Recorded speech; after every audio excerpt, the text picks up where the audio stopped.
అయితే రావడం జరిగింది. సో మనతో ఈ ఎస్సీ స్టేట్ కన్వీనర్ గారు మనతో ఉన్నారు. పేరు వచ్చేసి ఆరూరి సాంబయ్య గారు.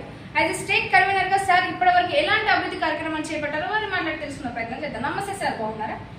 మనకు సాంబయ్య ఆరూరి సాంబయ్య మన అర్వమూడ విజయం కాజీపేట కాంగ్రెస్ గవర్నమెంట్లో ఇంతకుముందు ఉన్నటువంటి మా యొక్క నా రాజీవ్ నగర్ అని 1995లో ఇక్కడ ఉన్నటువంటి మాజీ కార్పొరేటర్ రావుల నామకరణ చేసినారు. అప్పటి నుండి ఇప్పటి వరకు నేను ఇదే కాంగ్రెస్ పార్టీలో కొనసాగుతున్నా. మా కాంగ్రెస్ పార్టీ వచ్చినప్పుడే ప్రజలకు స్వేచ్ఛ జీవితం అందరికీ ఏదైనా కావాలన్నా కూడా ఇందిరమ్మ ఇల్లు కానీ ఆ పింఛన్స్ వృద్ధాప్య పింఛన్స్ కానివ్వండి, మన ఉన్నటువంటి ఇప్పుడు కరెంటు కూడా మాప్ అంటే 200 యూనిట్లు కూడా కరెంటు వాడుకుంటే మాప్ చేయడం జరిగింది. బస్సులో కూడా ఎంత మహిళలు పోతే కూడా బస్సు టికెట్ కూడా మాఫ్ చేయడం జరిగింది. అప్పటి నుండి ఇప్పటి వరకు కూడా 10 సంవత్సరాలు గత పాలకులు టీడీపీ గవర్నమెంట్ కానివ్వండి, అప్పుడు ఉన్నటువంటి బీఆర్ఎస్ పార్టీ 10 సంవత్సరాలు పరిపాలించింది. మా ఏరియాలో కూడా ఇప్పటి వరకు కూడా ఎటువంటిది కానీ ఎవరికి కానీ పింఛని కానీ ఇందిరమ్మ ఇల్లు డబుల్ బెడ్రూమ్ కానివ్వండి ఎవరికి కూడా రాలేదు. ఇప్పుడు మళ్ళీ మా రేవంత్ రెడ్డి గవర్నమెంట్లో మా నాయని రాజేందర్ రెడ్డి గారు ఇక్కడ ఎమ్మెల్యేగా ఉన్నాడు. అందరికీ ఎవరైతే పేదవాళ్ళు ఎంతమంది ఉన్నారో అంతమందికి పేదవాళ్ళకి మేము ఇందిరమ్మ ఇల్లు ఇవ్వడం జరుగుతూ ఉన్నది. ఒకవేళ వేరే ఏరియాలో కూడా అక్కడ కట్టుకొని అందరూ ధనికులు ఉంటే ఇక్కడ పేదవాళ్ళు స్లమ్ ఏరియాలో కూడా అక్కడికి మళ్ళించి కూడా ఇక్కడ ఎంతమంది పేదవాళ్ళు ఉంటే అంతమందికి ఇల్లు మంజూరు చేయడం జరుగుతుందమ్మా. నేను మా కాంగ్రెస్ పార్టీలో ఎస్సీలకు అప్పుడు ఇందిరమ్మ ఇల్లు ఇచ్చింది ఇందిరాగాంధీ కానివ్వండి, కాంగ్రెస్ పార్టీ రాజీవ్ గాంధీ కానివ్వండి, మాకు ఉండడానికి బతకడానికి కూడా పొలాలు కూడా ఇచ్చింది. ఆ పొలాలను కేసీఆర్ గవర్నమెంట్ వచ్చి గుంజుకోవడం జరిగింది. అప్పుడున్నటువంటి కాంగ్రెస్ పార్టీ మాకు ఇందిరమ్మ ఇల్లు ఇచ్చింది, ప్లస్ బతకడానికి వ్యవసాయం చేసుకోవడానికి కూడా గ్రామాలలో ఎక్కడ వెళ్ళినా కూడా కాంగ్రెస్ పార్టీ భూమి లేని వాళ్ళకి భూమి ఇచ్చింది. నా ఏరియాలో కూడా నేను కూడా మా అంతకుముందు గతంలో కాంగ్రెస్ పార్టీలో కూడా మా కార్పొరేటర్లు కూడా గెలిపేయడం జరిగింది. నేను ఇంతకుముందు ఇప్పుడున్న విజయశ్రీ రజాలి కార్పొరేటర్ గారిని 63వ డివిజన్ నుండి గెలిపేయడం జరిగింది. అంతకుముందు చరణ్ రెడ్డి భార్య ఆమె మౌనిక చరణ్ రెడ్డి గారిని గెలిపేయడం జరిగింది. అంతకుముందు రేవతి గారిని గెలిపేయడం జరిగింది. అందులో ఒక 32 ఓట్లతోని మా కాంగ్రెస్ పార్టీ వాళ్ళు రిగ్గింగ్ చేసి ఓడిపోవడం జరిగింది.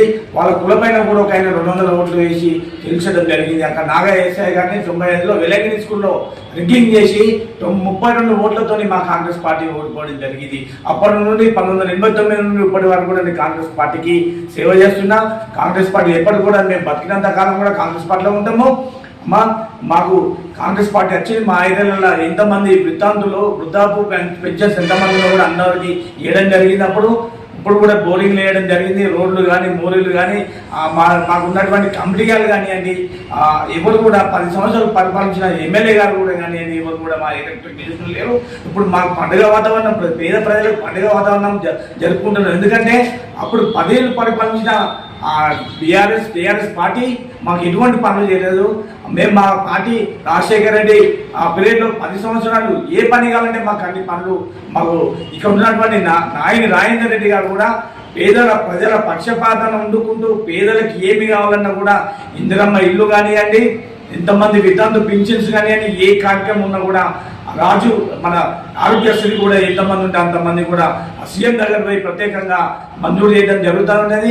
ఇక్కడ రైల్వే బ్రిడ్జి కానివ్వండి, ఇక్కడ రైల్వే కోచ్ ఫ్యాక్టరీ కానివ్వండి, ఇక్కడ బ్రిడ్జి పనులు కూడా ఆగిపోతే కూడా మా ఎమ్మెల్యే గారు నాయని రాజేందర్ రెడ్డి గారు చకచకంగా పనులు చేసుకుంటూ ప్రజలకు అందుబాటులో ఉంటూ ఎవరికి ఏ ఆపద వచ్చినా కూడా నేనున్నానని పేద ప్రజల కోసం మా ఎమ్మెల్యే గారు ఇక్కడ అందుబాటులో ఉంటున్నారు. సంవత్సరాలుగా మీరు రాజకీయంలో కాంగ్రెస్ లోనే కొనసాగిస్తున్నారు. ఫర్దర్ గా మీరు పార్టీ పరంగా ఏమైనా ఎక్స్పెక్ట్ చేస్తున్నారా? ఈసారి మన ఎలక్షన్స్ లో మీరు నిలబడాలనుకుంటున్నారా? మా పార్టీ ఒకవేళ మా డివిజన్ ఎస్సీ రిజర్వేషన్ అయితే పార్టీ మా నాయకు రాజేందర్ రెడ్డి ఆర్ట్ఫుల్గా నిలబడి ప్రజలలో మాకు స్పందన ఉన్నది. గెలిపేయడానికి కూడా ఎక్కడ పోయినా కూడా ప్రతి ఇంటికి కూడా ఇందిరమ్మ ఇల్లు ఇవ్వడం జరిగింది.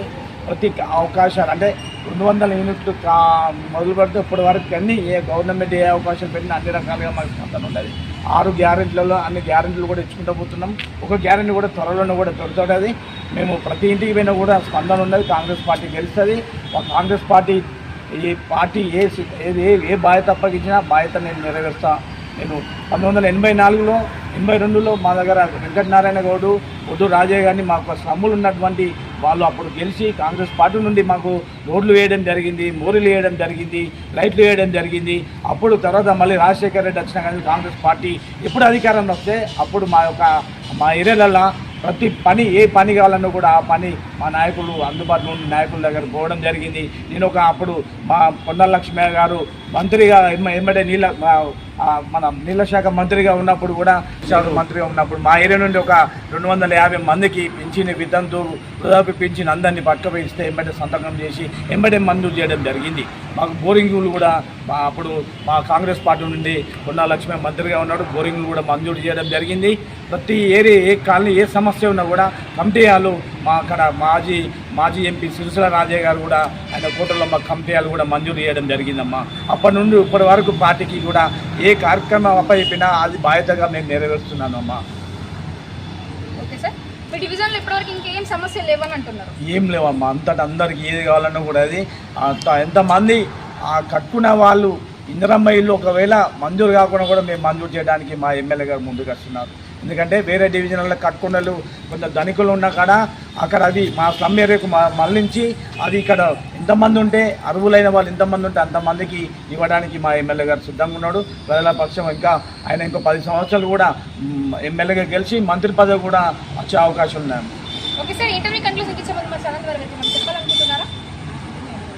రేవంత్ రెడ్డి గారు కూడా ప్రజల పక్షాన 16 గంటల దాకా నిద్రపోకుండా 16 గంటల దాకా నిద్రపోకుండా ప్రజల పక్షాన నేనున్నా, ఎక్కడ ఏ ఆపద వచ్చినా ఏది వచ్చినా నేను చేయడానికి సిద్ధంగా ఉన్నా అని మా రాష్ట్ర మంత్రివర్యులు గౌరవనీయులైన రేవంత్ రెడ్డి గారు ప్రజల పక్షాన ఏ సమస్య ఉన్నా నేను పరిష్కరించడానికి ఏ సమస్య ఇచ్చిన హామీలు కూడా అన్నీ అమలు చేసుకుంటూ పోతూ దానికి మా ఇక్కడ ఉన్నటువంటి గౌరవశ్రీ నాయని రాజేందర్ రెడ్డి గారు కూడా మా సీఎం దగ్గర పోయి ప్రత్యేక నిధులు పట్టుకొచ్చి ఇక్కడ నయం నగర్ బ్రిడ్జి ఇక్కడ కోచి ఫ్యాక్టరీ ఇక్కడ బ్రిడ్జి కోసం కానీ ఏది ఉన్నా కూడా ఎవరు పెద్దోళ్ళ దగ్గర కూడా పోయి అన్నిటికీ పట్టుకొచ్చి నిధులు పట్టుకొచ్చి ఆ ప్రజలలో ఏ సమస్య ఉన్నా స్పందించి ఎంబటే మంజూరు చేయడం జరుగుతుందమ్మా. ఓకే సార్, చూసారు కదండి. ఇప్పుడు ఏంటంటే నెక్స్ట్ ఎపిసోడ్లో మేము ముందుంటామని. అంతే, టేక్ కేర్, బై బై.